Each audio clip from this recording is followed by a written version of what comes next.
우리가 드디어 이제 마지막 장을 읽는 날이 되었습니다. 52장 마지막 장 읽었는데요. 이 앞부분의 내용은 유다 마지막 때 왕이었던 이 시드기야 왕이 어떻게 사로잡혀 갔고 어떠한 치유를 맞게 됐는가, 유다 나라가 어떻게 패망하게 되었는가, 또한 예루살렘의 성전과 성전에 있는 모든 기구들을 결국 다 바벨론으로 옮겨가는 내용들에 대한 기록이 남겨져 있습니다. 그리고 우리가 읽은 뒷부분의 내용은 거기에 끌려갔던 사람들의 수가 어느 정도 되는가, 3번에 걸쳐서 끌려갔고 거기에 기록되고 있는 사람 수가 총 4,600명이다. 그런데 이 4,600명은 여자와 아이들의 수를 뺀 장정들의 수일 것입니다. 이런 정도가 사로잡혀 갔다라는 것을 이야기하고, 옛적에 사로잡혔던 여호야긴 왕이 사로잡혀 간 지 37년 만에 다시 그가 이 왕에서 이런 잡혀자 같은 데서 풀려나고 그가 대우를 받았던 그에 대한 기록, 이것이 이제 마지막 부분에 표현이 되어 있습니다. 유다 마지막의 패망에 관한 기록은 이미 우리가 읽었던 39장의 내용에서도 이와 비슷한 내용이 기록이 되어 있습니다. 그리고 52장에도 기록이 되고요. 또 왕조의 역사를 기록하고 있는 이 역대하나 열왕기하, 여기에서도 역시 이에 대한 기록을 남겨주고 있습니다. 성경에 무려 4곳에 걸쳐서 이 마지막 패망에 관한 기록을 남겨두고 있는데, 그 의도가 무엇이겠는가? 왜 유다 나라가 결국 하나님의 백성임에도 불구하고 이방에 의해서 이렇게 참혹한 치유를 맞게 될 수밖에 없었는가 하는 것에 관한 역사적인 교훈을 가슴에 새기기를 원하는 의도가 있다는 겁니다. 지나간 역사적인 아픔과 그 고통을 쉽게 잊어버리고 똑같은 그런 일들을 답습하지 말고 그러한 일들을 거울을 삼아서 그러한 일들이 다시는 역사 속에서 반복되지 않게 하시려고 하는 의도가 있는 것입니다. 그래서 우리의 신앙의 걸음에 있어서도 항상 지나간 일들을 잘 생각해 보고 그것이 주는 교훈들을 우리가 늘 잊지 않고 살아가는 것, 하나님을 지혜롭게 섬기는 우리의 신앙의 걸음임을 우리는 배울 수 있습니다. 앞부분의 내용을 다시 한번 잠시 짚어보면요. 유다의 마지막 왕이었던 시드기야 왕이 27살의 나이에 왕이 되고 그가 다스린 지 11년 만에 유다 나라가 패망하게 되었다, 이렇게 표현해 줍니다. 그러한 일들이 닥치게 된 이유가 몇 가지 면들로 표현되어 있는데, 내면적인 이유로 말한다면 2절 말씀에 보면은 시드기야 왕이 그의 앞선 왕이었던 여호야김의 모든 행위를 본받았는데 그 행위가 여호와 앞에 보시기에 악한 것이었다, 이렇게 말합니다. 좋은 걸 본받는 것도 쉽지 않고 나쁜 것을 거울 삼아서 좋게 만들어가는 것 더더구나 어렵고, 나쁜 것을 보고 나쁜 것을 배워가는 것은 아주 쉬운 일입니다. 그래서 이 유다 나라가 패망하게 된 것은 그 오랜 시간 동안 쌓여왔던 하나님을 향한 반역과 거역이 이유가 되지만, 마지막 왕이었던 시드기야한테 이런 패망이 일어나게 된 것은 악한 선조의 그 모습을 그대로 답습하는 일 때문에 그러한 일이 미쳤다, 이렇게 말씀해주고 있습니다. 외면적으로 또 그 이유를 하나 말한다면, 당시에 예레미야가 그들 곁에 있으면서 계속적으로 뭐라고 말했습니까? 지금 이 상황 속에서 우리에게 말씀하시는 하나님의 뜻은 여호와의 말씀을 순종하는 일인데, 그것은 바벨론 왕의 순응하고 그의 통치를 받아들이라고 한 것이었습니다. 그래서 하나님께서 그 백성들로 하여금 낮추고 겸손케 하시려는 하나님의 뜻이 있었는데, 무한강하게 이 시드기야는 반바벨론 정책을 펼치고 다른 나라들을 의지하는 일들 때문에 결국은 패망이 따라오게 되었다는 것을 우리가 살펴보았습니다. 3절 말씀 가서 보면은 3절의 뒷부분 시드기야가 바벨론 왕을 배반하니라. 바벨론 왕에 대한 배반이었지만 그 앞서 그의 배반은 하나님 말씀에 대한 배반이었습니다. 하나님께서 선지자를 통해서 그토록 말씀하셨죠. 하나님은 지금은 이 외국 나라에 순응해야만 된다. 하나님께서 보호하시고 돌봐주신다고 하셨다. 때가 되면 하나님께서 다시 이 바벨론으로부터 건져주실 것을 약속하셨다. 이렇게 계속 얘기했지만은 그 하나님의 말씀에 대한 반역이 있었고 그것이 바벨론 왕에 대한 배반으로 나타나서 마침내 패망하게 되는 일이 따라왔다고 이야기합니다. 이 일들이 바벨론 왕 느부갓네살이 예루살렘을 세 차례 걸친 침공을 하였고 마지막 침공 때 예루살렘 전체를 에워쌉니다. 그리고 토성을 쌓아서 포위 공격을 했어요. 여러분 혹시 우리 영화 중에 안시성 싸움인가요? 그거 혹시 보셨는지 모르겠어요.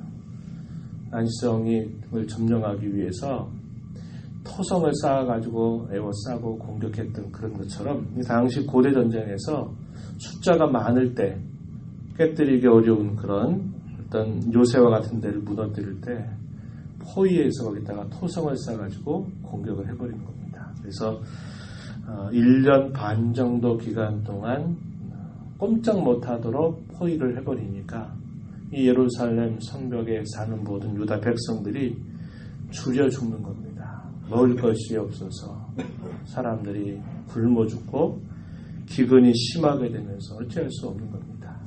버티다 안 되다 보니까 이 왕과 그의 호위 군사들이 밤에 도망을 갔어요. 도망을 갔는데 바벨론 군사가 모를 리 없죠. 따라가서 마침내 시드기야 왕과 그의 모든 호위 군사들을 잡아서 다 그들을 처단하는 그런 사건이 벌어지게 되었습니다. 10절 말씀 가서 보면 바벨론 왕이 시드기야의 아들들을 그의 눈앞에서 죽였다. 니블라에서 유다의 모든 구간을 죽였다. 시드기야의 두 눈을 빼고 노사슬로 그를 결박해서 바벨론으로 끌고 갔다. 죽는 날까지 오게 가두었다. 그래서 왕으로서 참 비참한 치유를 맞게 되었던 것을 기록합니다. 12절 이하로부터 설명되는 말씀은 어떤 내용이냐면 예루살렘의 성전 그리고 왕이 있었던 왕궁 그리고 예루살렘의 모든 성벽이 이 마지막 포위 공격 때 결국 다 불살라지고 다 헐어지게 되는 사건이 일어났다. 이렇게 이야기해 줍니다. 이때가 주전 586년 정도, 그러니까 1년 반 정도 동안 포위 공격을 당하다가 왕이 사로잡히고 왕의 아들들이 죽고 모든 고관들이 죽음을 당하면서 예루살렘의 성전의 모든 기물들이 다 바벨론으로 옮겨져 가게 되고 예루살렘의 성벽은 다 무너져 버림으로 결국 패망하게 된 그 기록을 남겨주고 있습니다. 여기 17절에서부터요 23절까지의 내용은 이 솔로몬 성전에 있었던 그 모든 성전의 기구들 바벨론으로 옮겨진 그런 기구들이 무엇이 있었는가 하는 것을 길게 설명을 해줍니다. 이스라엘 백성들이 끊임없이 붙잡았던 게 뭐냐면 그 성전에 임재하시겠다고 하시는 여호와 하나님을 붙잡고 의지한 게 아니라 뭘 붙잡았냐면 성전을 붙잡았습니다. 여호와의 언약궤가 있고 그 언약궤 안에 언약의 돌판이 있고 그것만 있으면 하나님께서 그 백성들에게 함께 하실 줄 알았던 겁니다. 이 어떤 신앙이에요? 형식적인 신앙입니다. 신앙의 모습만 가지고 있으면 된다라고 생각했던 그들의 잘못된 신앙의 결과 하나님은 이 모든 것들을 다 빼앗기도록 하나님이 허용해 버리셨다는 거예요. 옛적에 솔로몬이 이 성전을 건축한 다음에 봉헌식을 하면서 하나님 앞에 드렸던 기도가 있었어요.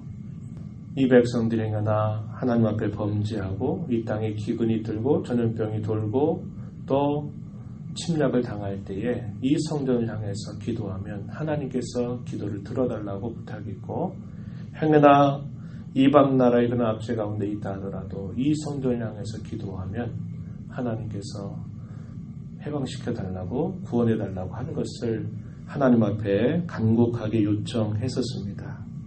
시간이 어느 정도 지나서 하나님께서 응답하시죠.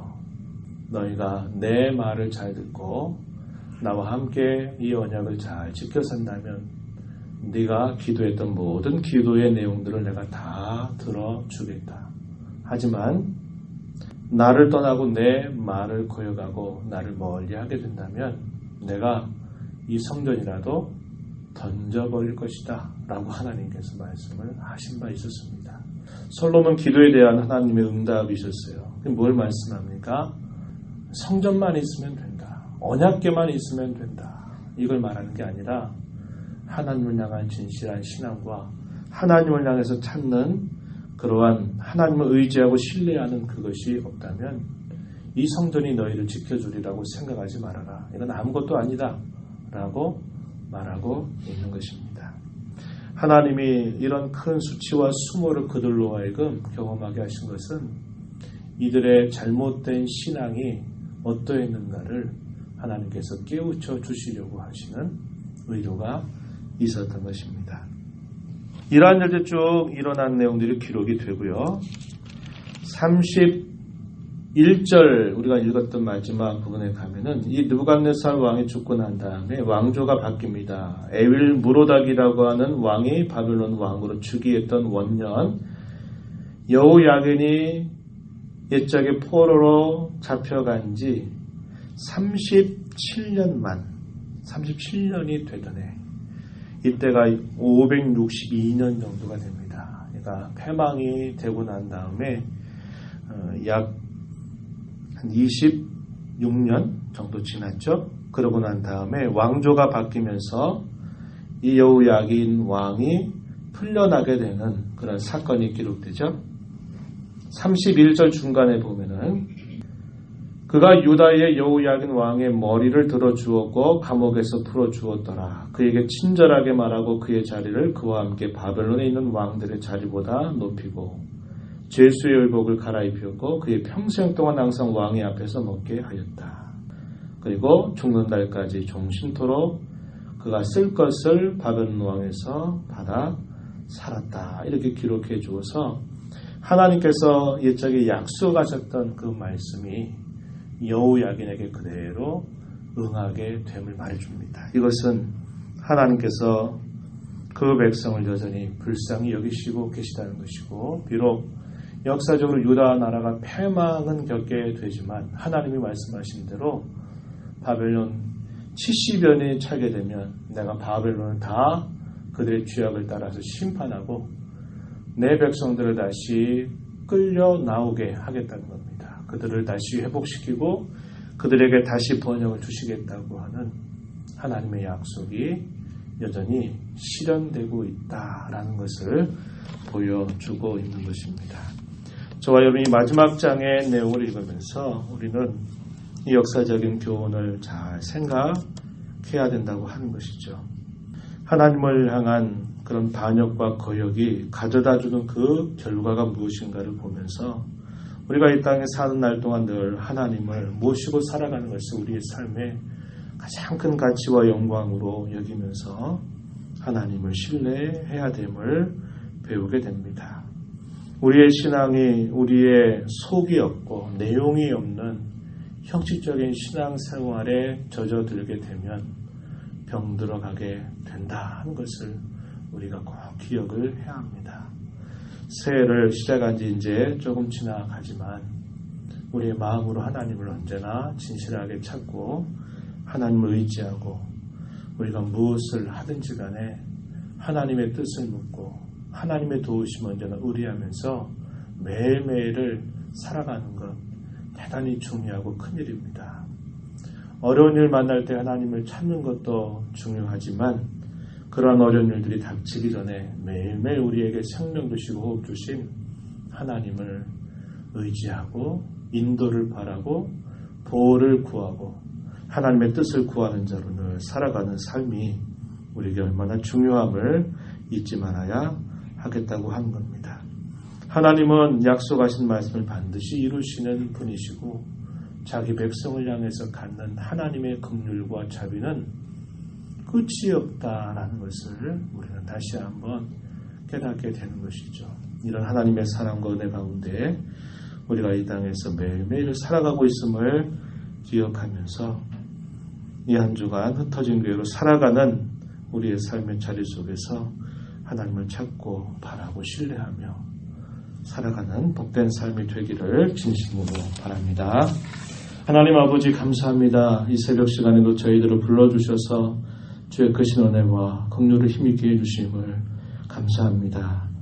하나님 아버지 유다의 패망에 관한 기록들을 4번씩이나 걸쳐서 기록해 주신 것은 역사적인 그런 아픔을 잊지 말고 그 교훈을 가슴에 새겨 이 땅에 산 동안 우리의 모든 삶이 하나님 앞에 우리가 어떻게 살아가느냐에 달려있음을 잘 깨우쳐 주시려는 의도를 봅니다.